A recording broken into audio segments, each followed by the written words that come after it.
Let's go Dolphins! The Miami Dolphins just made a change that could change the rest of the season, and nobody's talking about it as much as they should. There's drama in the locker room, significant changes in the lineup, and a key player is finally about to get the green light after weeks of frustration. And if Mike Mcdaniel does everything right, we could be looking at the most dangerous version of the Dolphins we've seen in years. But before I tell the whole story, don't forget to like, only if you're a die-hard Dolphins fan. And I want to see real comments, so if you've been following this through the ups and downs, I challenge you to comment, "Go Dolphins!" Now let's get to it, because what I'm about to tell you could be the turning point of the entire season. Okay, let's get straight to the point because a lot is happening. The Dolphins just pulled off a big win over the Buffalo Bills, our first against them since September 2022, and honestly, the atmosphere couldn't be better. But what's getting fans even more excited than the win is the injury news. For the first time, it seems the stars are aligning. Key players are about to return, and some have already confirmed their return. First, let's talk about Chop Robinson. After suffering a severe concussion against the Ravens, he missed the game against the Bills. But now, Mike McDaniel says he should be cleared for the upcoming international matchup in Madrid against the Commanders. This is important, very important. Remember, Chop was one of the top 5 pass rushers from weeks 8 to 18 last season.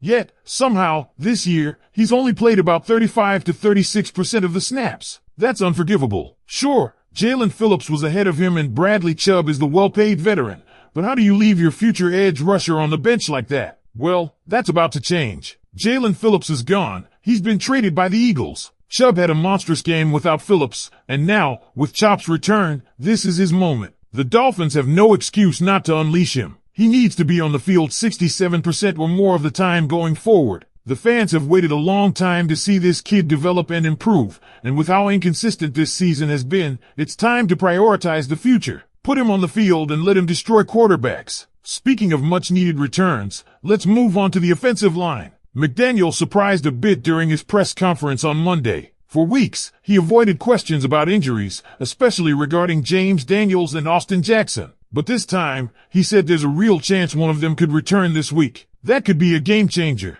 Let's be honest, Cole Strange and Larry Borom have been trying to hold the line together, literally, but they haven't been cutting it. Borom has been reasonable, maybe even better than expected, but Strange, it's been tough. He's struggling, especially in pass protection. The right side of the offensive line has been a weak point since week 4, and having Daniels or Jackson back would be a huge improvement. Ideally, it would be James Daniels. The guy was the Dolphins' main signing last offseason, 3 years, $24 million, and fit perfectly into McDaniel's offensive system. Athletic, strong, and intelligent, Daniels would bring unstable stability to the interior of the offensive line. We can't forget that he was great in the first month of last season, before the Achilles tendon injury. And with Cole Strange struggling, Daniels' return would not only improve the line's performance but could also elevate Borom's game. Teamwork is key in the trenches, and Strange has been a weak point. I'm tired of this experiment. As for Austin Jackson, I'm ready to move on. He has another year on his contract, but he's not a long-term solution. He didn't live up to expectations,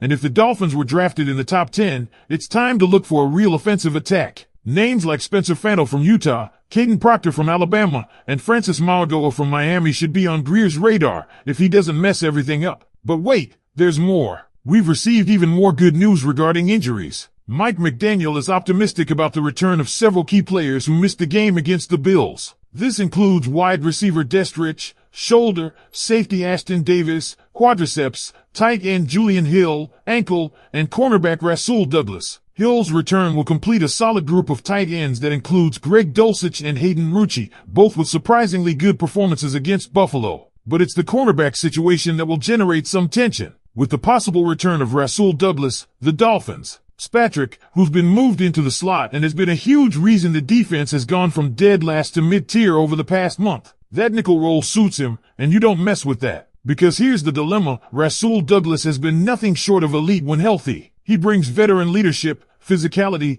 and ball skills that few corners on this roster can match. He's been a difference maker all year. But at the same time, Juju Brents is the kind of young talent this team desperately needs to develop. Claimed off waivers at final roster cuts, thrown into a starting role, and he clamps down one of the few receiving threats Buffalo had? That's not something you ignore. The kid played like a seasoned pro. And then there's Jack Jones, another name who stepped up in a huge way this past weekend. His performance was clean, aggressive, and smart. He looked like he finally turned a corner after an inconsistent start to the year. The problem is you can't realistically play all three on the boundary. One of these guys is going to lose snaps, and it shouldn't be Minkah Fitzpatrick. Since moving to the nickel, he's been the glue holding this defense together. His instincts, versatility, and veteran presence have completely shifted the tone of this secondary. Ever since Cornell Armstrong and Jason Marshall Jr. went down and Minkah shifted into the slot, the defense has been trending upward every single week. You don't mess with that chemistry. So now the staff is in a situation where they've got a wealth of options, and that's a rarity in Miami. It's been a long time since the Dolphins had too many capable DBs instead of not enough. But it's a critical decision to get right. Down the stretch, against better quarterbacks and in tougher matchups, who do you trust to line up on the outside opposite Jack Jones? Or do you rotate based on matchup? If Rasul is fully healthy, he probably deserves the nod, but pulling Brents off the field after that kind of performance feels like a betrayal of meritocracy. And let's be honest, the fans are watching. We're not here to watch high-paid vets get defaulted into roles over more deserving young players. Now let's shift back to the trenches because something special is happening up front defensively. The transformation of the Dolphins' run defense over the past month is almost surreal. At one point, this unit was giving up yards like it was handing out free t-shirts. Dead last in the league. Couldn't stop a nosebleed. And now, they've become a wall. 3 straight weeks of lockdown performances against elite running backs. Derrick Henry, contained. Bijan Robinson, shut down. James Cook, who averages 5.5 yards per carry, held to 4.1. This is the kind of midseason adjustment that defines contenders. The leap in performance can be credited not only to the defensive line, Kenneth Grant, Jordan Phillips, Zach Sealer, Benito Jones, but also to the linebackers. Jordan Brooks, Tyrell Dodson, Willie Gay, and KJ Britt have been flying around and filling gaps. This group was a liability early on.